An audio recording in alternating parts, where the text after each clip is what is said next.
संत मुक्ताईचा अंतर्धान समाधी सोहळा विधिवत पूजा करून पांडुरंगाच्या पालखीचं मुक्ताई नगरकडे प्रस्थान।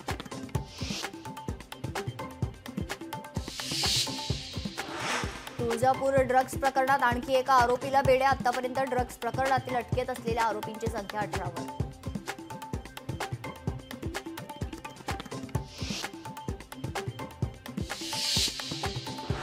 सिंधुदुर्ग जिल्ह्यात जोरदार पाऊस। कुडाळ तालुक्यात मुसळधार पावसामुळे ऑरेंज अलर्ट जारी।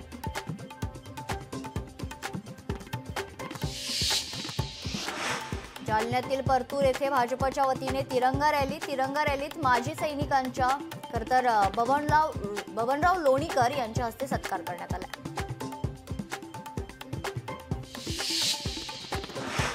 संगमनेर अकोले तालुक्यात अवकाळी पाऊस। पावसामुळे शेतकरी वर्गाचं मोठं नुकसान, तर नुकसानीचे पंचनामे करण्याची मागणी।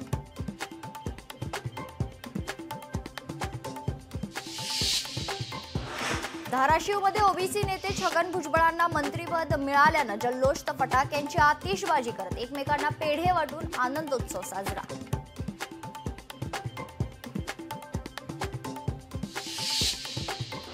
स्मार्ट मीटर विरोधात कोल्हापूरकर आक्रमक। स्मार्ट मीटर विरोधात खरं तर शिरोळमध्ये अंकुश संघटनेकडून तीव्र विरोध।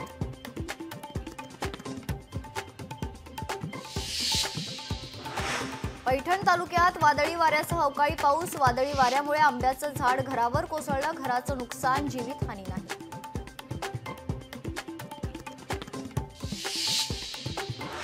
तुळजाभवानी मंदिरात व्हीआयपी दर्शनासाठी नियमावली जाहीर। व्हीआयपी मोफत दर्शन कोटा बंद करण्याचा संस्थांचा निर्णय।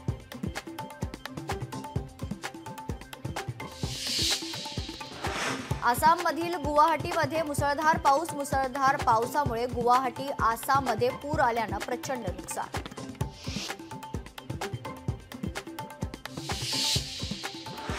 भंडाऱ्यात जनावरांची तस्करी। नाकाबंदी दरम्यान जनावरांची तस्करी करणारे वाहन पकडले। 17,10,000 रुपयांचा मुद्देमाल जप्त।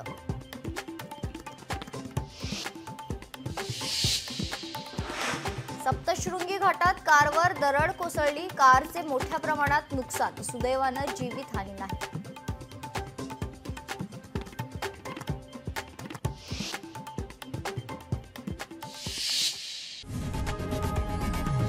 लोकशाही मराठी ऐका, पहा, जागरूक रहा।